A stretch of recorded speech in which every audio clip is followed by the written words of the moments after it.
Humanism 2027.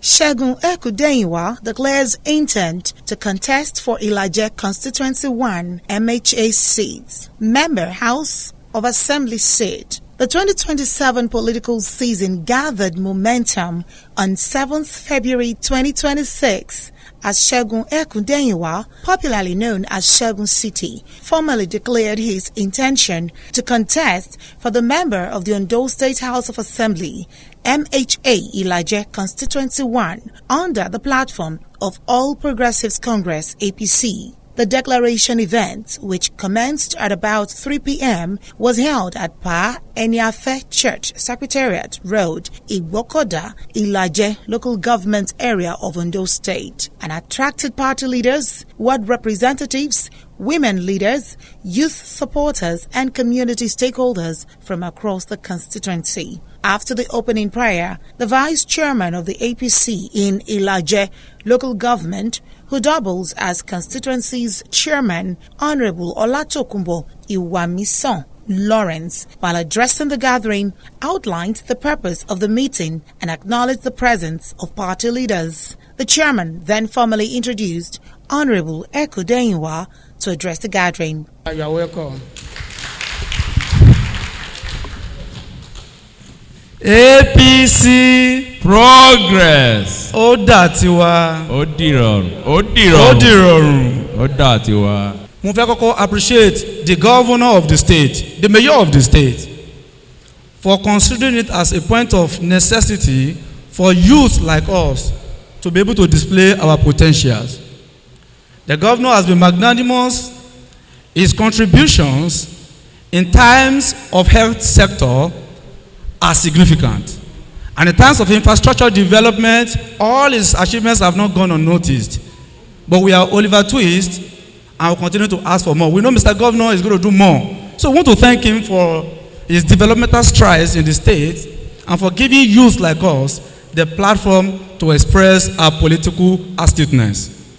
In his address, Honorable Ekudehinwa expressed deep appreciation to party leaders, supporters, and constituents for their turnout and support.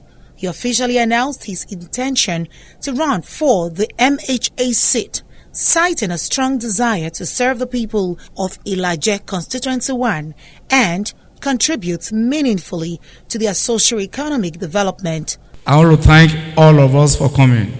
Now, my purpose of coming here to meet all our leaders, party loyalists that are here today, is not beyond saying. The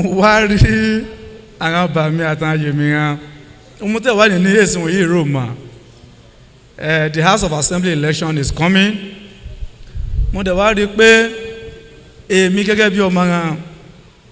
After extensive consultation and deep reflection, mo rí pé ó tó time àti ìpè àwọn leaders mi àtàwọn obìnrin wa àtọkùnrin wa dédé ìwà fi hàn òun yíra ní ọkàn mi. Mo ná interest àti contest in House of Assembly ní election ẹ̀mí wáyé. He highlighted his experience, leadership qualities, and commitment to public service as key strengths that position him as capable of representing the constituency effectively. Ní ward the constituency wa, Ugbo Ward 5 has never produced House of Assembly. And ní ìgbàyọ̀ ọ̀gá mi, leader mi, èyí ní Benowo yìí, Abba, Jovelo Alaketa. He's my leader, we respect him a lot. Jovelo show interest. Let's go in one ìgbà àti jáde. But ìgbà àti go signal na toke. The late leader of our party, the former governor of this state, Akeredolu won interest in. Because of the love we have for the party, as a Padro, I love Bomre, but I support her. So, but this time around, I feel pé time yo to word wa àti produce House of Assembly. Reason yìí mo fi jáde rẹ̀. Àkànjí kótẹ̀ kan Ward 5, mo sọ reason yẹn. Ugbo Ward 1. I'm saying over 12 years. Ugbo Ward 2, Professor Ebisemiju, àti Orishamoluwa from Ayetoro ó jẹ́ 8 years. Ní gbogbo Ward 3 leader wa Oyebo Aladetan ó ti ṣe 8 years. Gbogbo Ward 4 bàbá wa Lọ́gọ̀ from Obere Bimina Dáríjìmí ó ti ṣe níbẹ̀ 4 years. Gbogbo Ward 5 ẹ̀yà wa ti jáde àti ṣe rí. Gbogbo Ward 6 leader wa Amuwa Benson ó ti ṣe níbẹ̀. APC. So mo wá rí pé time yìí òun ẹjú wọ́ọ̀dù wájú produce House of Assembly. Ó dà tiwa. Ó dìrọ̀rùn. Ó dìrọ̀rùn. Ó dà tiwa. Mi ìfẹ́ lọ bẹ̀ just to be called House of Assembly member. I want to go there to be impactful. I want to go there to bring dividends of democracy to the people of, by restriction, Ugbo Ward 5, and by extension, the people of the great constituency. Before I tell us what a sitting House of Assembly does at the level of the chamber, mo rí pé ní wọ́ọ̀dù yìí wọ́n bá fún mi ní opportunity àti lead wa. The leaders of this world will not be forgotten. Àti serve àwọn others tó, àwọn leaders wà lọ́wọ́ ẹjẹ́ òrùlé serve wọn. And one of the responsibilities of a sitting House of Assembly member is primarily to represent the interest of his constituents. This I'm going to take with great gravity and not with levity. Mo rí pé our responsibility, there's something we call legislative responsibilities. Bọ́lá ń bá fún wa ní oore ọ̀fẹ́, bàbá tó ibẹ̀, we'll be able to introduce bills that support economic development, infrastructure development, economic growth. And we also introduce bills that support or that align with the interest of my constituents. By the special grace of God, we are capable to handle that position of responsibility. By virtue of my educational qualification, multi law school, Mune B.Tech, meteorology and climate, and I graduated with 7th class upper. And I went further to do my master's, and I graduated with distinction, which is 1st class. And I'm currently running my PhD in the same field. I lecture at one of the federal universities in Delta State. So by virtue of educational qualification, and by virtue of experience, political experience, most people know at the time, I'm national president, National Association of Ilaje Students. Moshe, President, National Youth Council of Nigeria. Moti don de Boris Risini. Moti she SL Superdeck Chairman on Youth and Students. Moti she Youth Leader Ugbo Ward 5 Iri na Labour Party. APC progress. Currently, Ememi coordinates Egbe kan. We call it the Lucky Guy Youth Movement. That Egbe was specifically made for Mr. Governor, Bomi Contest, to support the aspirations of Mr. Governor. And that Egbe today, the Lucky Guy Youth Movement, is still in existence. And we are also supporting Mr. Governor, whatever he does in the state. So by virtue of that, Moripe, I'm more than capable to be sent by the honorable leaders here to represent us at the level of House of Assembly. Motowari pe nígbà yẹn bàbá ti rìn èrò lọ, they will not come back to meet our. This is not fair. When a leader is being sent to the House of Assembly to represent, it behoves that leader to come back to the constituency and constantly organize what we call town hall engagements. This I'm going to do. Ma wá ilé, ma ṣe one town hall engagement. A pè meeting yìí, be able to hear what or to know what the people want.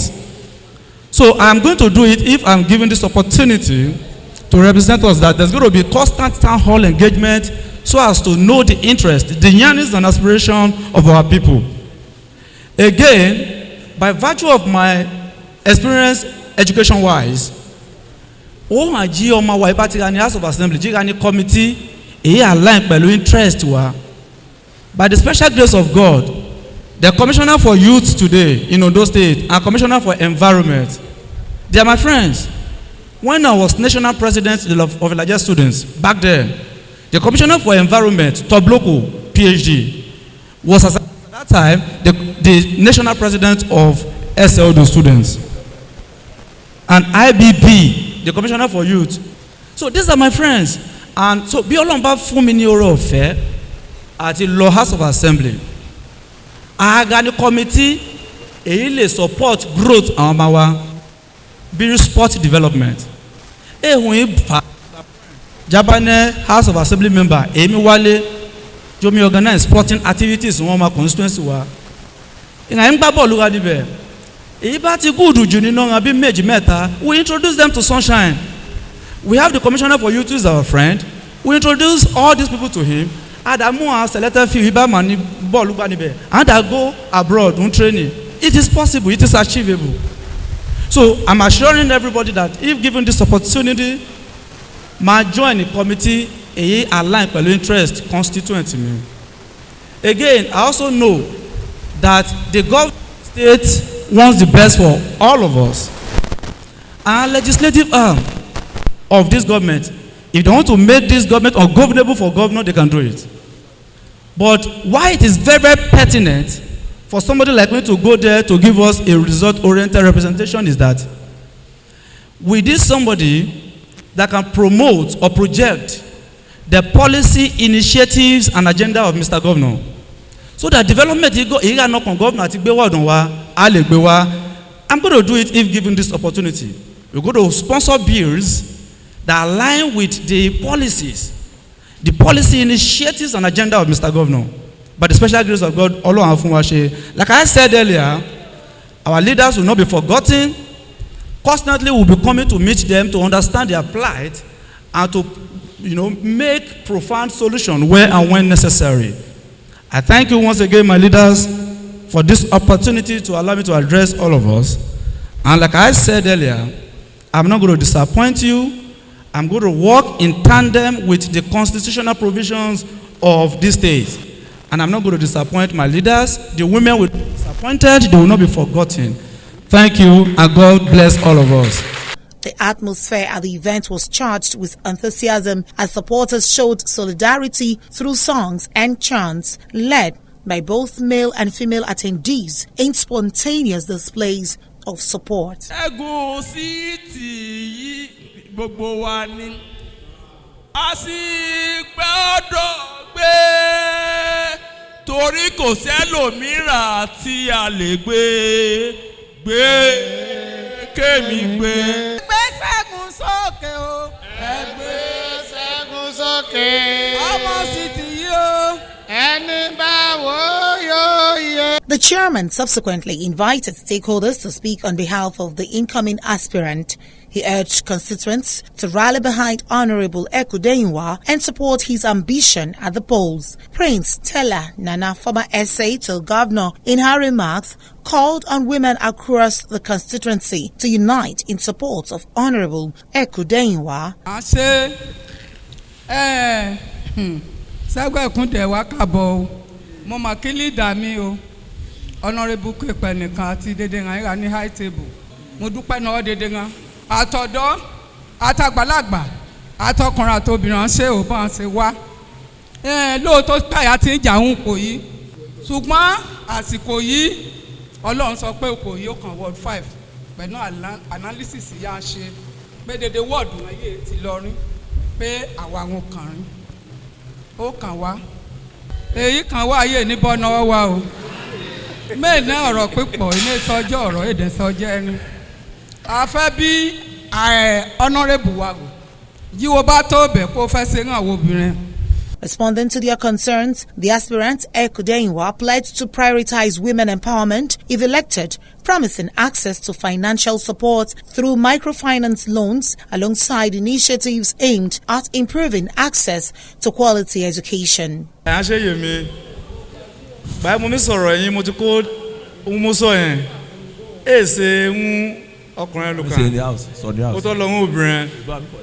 now that this question has been asked, but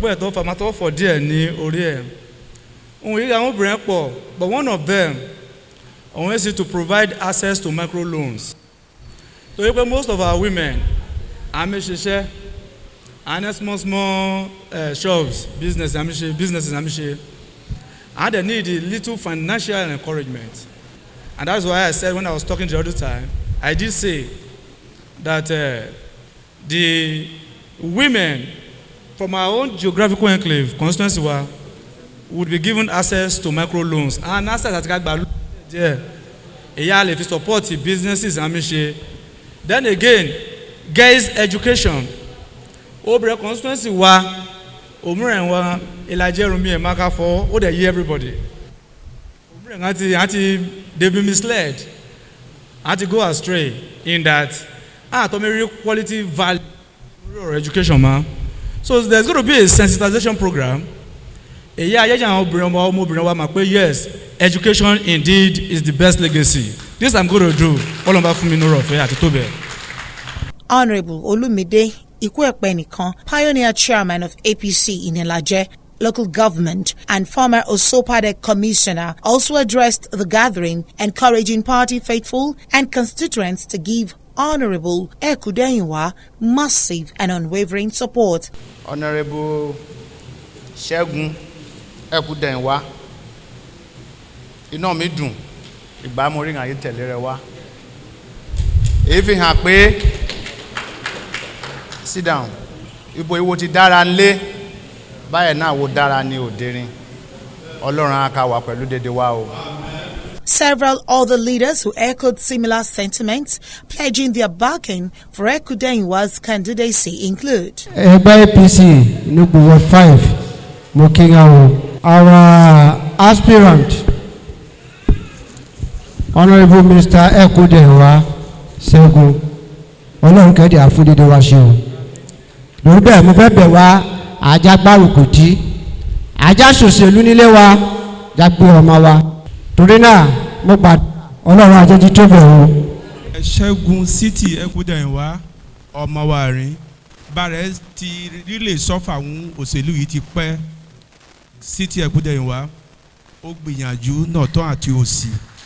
Ẹ jẹ́ á wọ láti City mọ́ torí bẹ́ẹ̀ gan jídédé wa yá kọ́wọ́ tí yá gbé. Bí bàbá ṣe fọ̀ níbẹ̀ nìkan ọmọ wa olóríire Eke Ṣẹ́gun ó pù wọ́n ó dẹ̀ lè ṣe ipò yìí ọjọ́ owó ẹ̀ gbé ìwé kíkà ẹ̀ gbé ìlàjú ẹ̀ láẹ̀dẹ̀ gbé.